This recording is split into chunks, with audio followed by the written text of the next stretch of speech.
You know, in the music business today, there's this constant battle, right? It's pure artistic vision on one side and the cold, hard reality of paying the bills on the other. Every single artist has to face it. So where do you draw that line? Let's get into it. Okay, so check out this quote from music business educator Bobby Borg, because it just nails the whole problem. He says, "Do not make music for yourselves, make it for your target audience." And then he adds, "I don't call this selling out, I call it buying in." Wow, that's a pretty intense idea, and it gets right to the core of what it means to be a working artist. And that really is the million-dollar question, isn't it? When does making smart career choices cross the line into compromising who you are as an artist?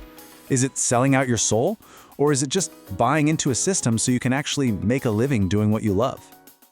So, to figure out where the industry's headed, we've got to look back at the old way of doing things. For decades, the major labels have run the same basic playbook, and let's be real, it's always been about the money first. All right, so the secret sauce for the old school record label, it's this fancy sounding thing called capital arbitrage. But it's actually pretty simple. It just means your whole business is built on borrowing money for cheap and then loaning it out for a lot more.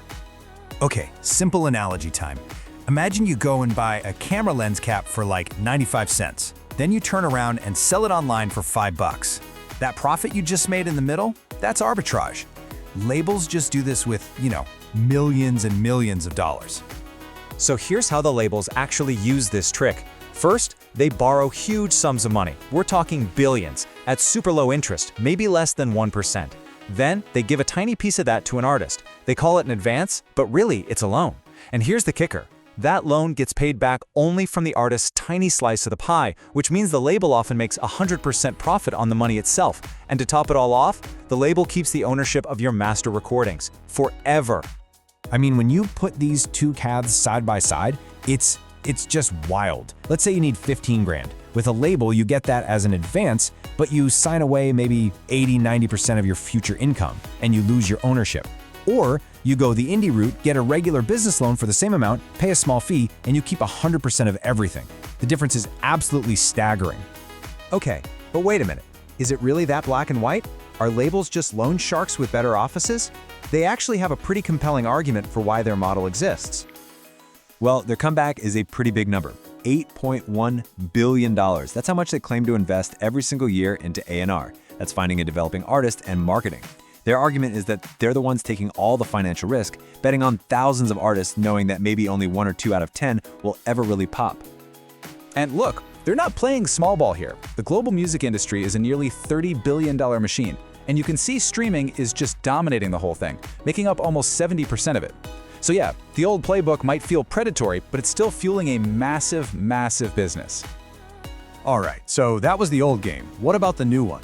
Well, the power is definitely shifting. To make it today, you can't just be an artist anymore. You have to be the CEO of, well, you. You know, the biggest roadblock? It's often in an artist's own head. This researcher, Elia Pizzolito, points out that musicians just hate thinking of themselves as entrepreneurs.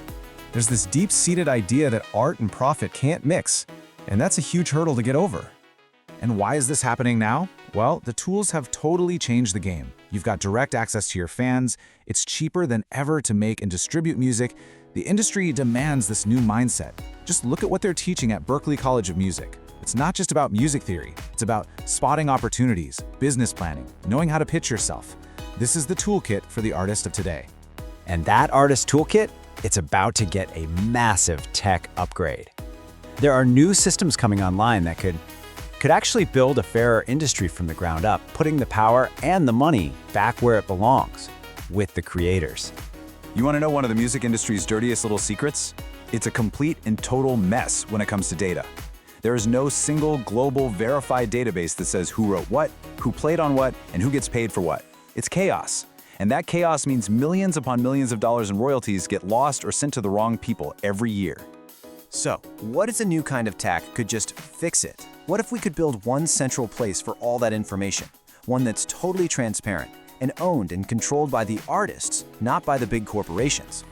This is where the amazing artist and innovator Imogen Heap comes in. Her vision is called the Creative Passport, and it's built on the blockchain. So here's the idea. Step 1, an artist creates one single verified profile for themselves. Step 2, all the data for a song, The writing splits, the metadata, everything gets logged on that blockchain for everyone to see. And step 3, special smart contracts automatically pay out every single person who worked on the song instantly every time it gets played or used. No more waiting, no more lost checks. I mean, listen to how Imogen Heap puts it. She says this technology could launch a new golden age of music, not just for us, the listeners, but for the actual people making the music. A future built on transparency. Imagine that. And that really brings us full circle, doesn't it? The technology, the tools to build a better, fair, more artist-focused music business, they're either here or they're right around the corner.